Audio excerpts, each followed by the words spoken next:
So this video featured a lot of different exercises and a lot of volume. I started out with some front squats that went up to 180 kilos, that you'll see on the top set there. Some snatches that went up to, I believe, 110 kilos. Some clean jerks that went up to a 1+2 at 140. And then I did some bench press after all of that, which is very rare, and I went relatively heavy on it. And the only reason I didn't go heavier on the bench press that you'll see at the end is that maintaining that arch in that position actually makes my back kind of like cramp up. I think just because I don't have the tolerance, the stability tolerance, I don't really know what to call it, but I'm not used to being in that position, and it was actually a weight that moved okay. Definitely didn't feel super easy, but I could have done physically, like my chest muscles could have pushed a little bit more, but my back and my whole back, really, my upper back and lower back, all that you have when you arch, was definitely feeling the strain on that, which was kind of hilarious. But you'll see a rare bench session at the end there. I actually benched yesterday a little bit as well. I went really light, only did like 135 pounds for some sets of 10, just to get a little bit of a chest pump, since I always get good chest hypertrophy from just regular bench press, which is a really nice thing. So I don't know if I'll continue to have it in.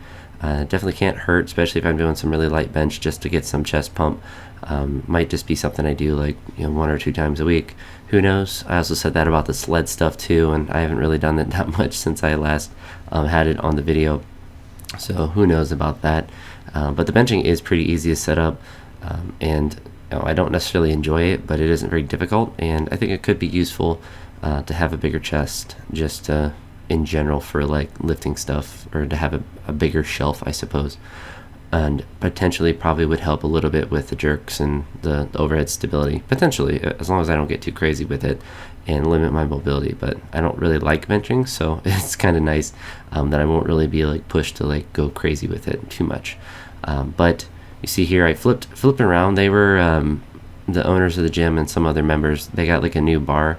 I don't really know what it was called, but it's like a transformer type bar, so it can go into different positions depending on what kind of, it's like a safety squat bar, but it can be adjusted in positions. This is the 141 plus 2 that I almost missed on the second one because I almost skipped down my chest, but they were messing around with that because they just got that box in, so I just flipped around, so if I missed, it would go forward and not back towards them, and just to make sure I'm not getting distracted by the people that were just in front of me, which isn't actually too big of a deal because both ways on this platform that I'm on are very good.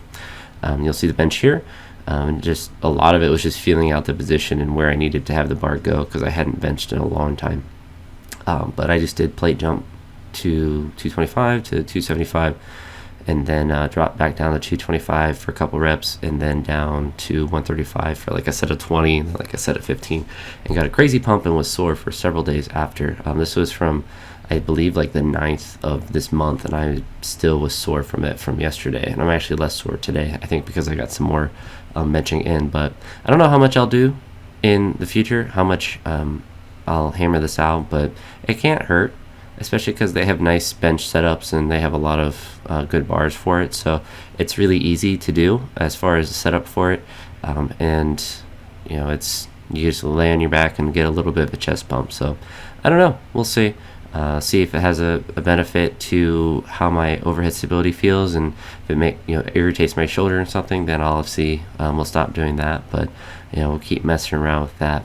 I was going to talk a little bit about the nutrition and eating stuff, and I'll touch upon that really quickly and maybe more in another video. But I've actually lost a couple pounds, and it's, I think, because of the oven stuff. I haven't been able to cook chicken thighs, so I've gotten a handle on that now at this point. But I was eating normal amounts of food, but not chicken thighs, so that was a pretty big caloric deficit that I was going through. I lost I went from like 235 to 229, so I got a better handle on that. So hopefully I don't feel so bad when I'm training and can just be back to normal, because I was getting a little extra sore than what I normally have, and just a little slower moving weight. So I think that's definitely a nutrition thing. So got a handle on that, but that's it for now. I'll talk to you all in the next video, and hope you all have a great day. Peace.